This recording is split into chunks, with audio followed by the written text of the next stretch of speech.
Fils et du Saint-Esprit. Amen. Le Seigneur soit avec vous. Frères et sœurs, nous sommes le mardi 5 mars 2024, mardi de la 3e semaine du temps de Carême. Esprit Saint, lumière de sagesse éternelle, dévoile-nous le grand mystère de Dieu le Père et du Fils, unis dans un seul amour. Gloire soit rendue à Dieu le Père, au Fils qui est ressuscité des morts et au Saint-Esprit pour les siècles des siècles. Amen. Évangile de Jésus-Christ selon saint Matthieu. En ce temps-là, Pierre s'approcha de Jésus pour lui demander : « Seigneur, lorsque mon frère commettra des fautes contre moi, combien de fois dois-je lui pardonner ? Jusqu'à 7 fois ? » Jésus lui répondit : « Je ne te dis pas jusqu'à 7 fois, mais jusqu'à 70 fois 7 fois. » Ainsi, le royaume des cieux est comparable à un roi qui voulut régler ses comptes avec ses serviteurs.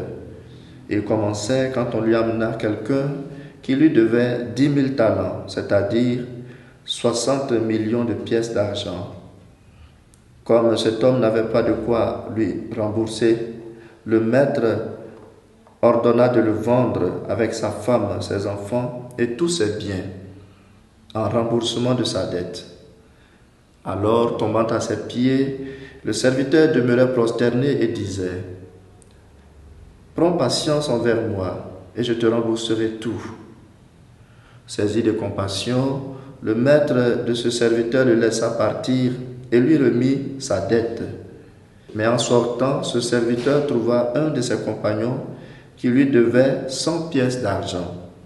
Il se jeta sur lui pour l'étrangler en disant : « Rembourse ta dette. » Alors, tombant à ses pieds, son compagnon le suppliait : « Prends patience envers moi et je te rembourserai. » Mais l'autre refusa et il le fit jeter en prison jusqu'à ce qu'il ait remboursé ce qu'il devait.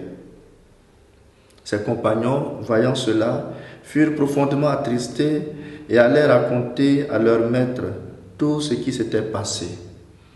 Alors celui-ci le fit appeler et lui dit : « Serviteur mauvais, je t'avais remis toute cette dette parce que tu m'avais supplié. Ne devais-tu pas à ton tour avoir pitié de ton compagnon, comme moi-même j'avais eu pitié de toi ? » Dans sa colère, son maître le livra au bourreau jusqu'à ce qu'il eût remboursé tout ce qu'il devait. C'est ainsi que mon Père du ciel vous traitera si chacun de vous ne pardonne pas à son frère du fond du cœur. Acclamons la parole de Dieu.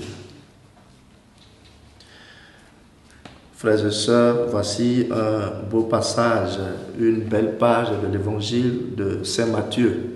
Le chapitre 18 de l'évangile de Matthieu traite de l'Église telle que le Christ la veut. Aujourd'hui, ce passage nous dit que Jésus veut une communauté chrétienne où on se donne le pardon mutuellement. Et autant que cela est nécessaire.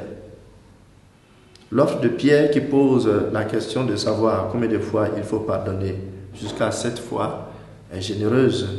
Mais Jésus veut que nous offrions le pardon 70 fois 7 fois, c'est-à-dire de façon illimitée, autant que cela peut aider la communauté à avancer.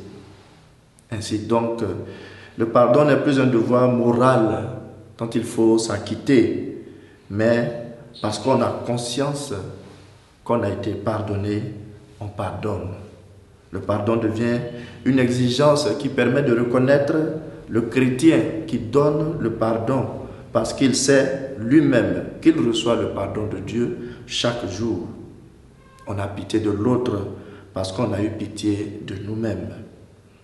Et quand on trouve la force d'accorder le pardon, on devient l'image parfaite de notre Père, miséricordieux comme le Père.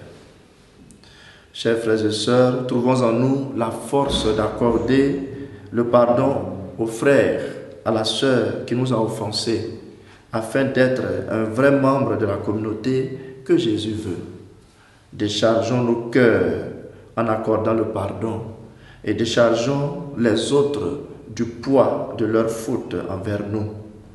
Si nous n'arrivons pas à pardonner à nos frères, l'Évangile dit que le Père du ciel nous traitera de la même façon.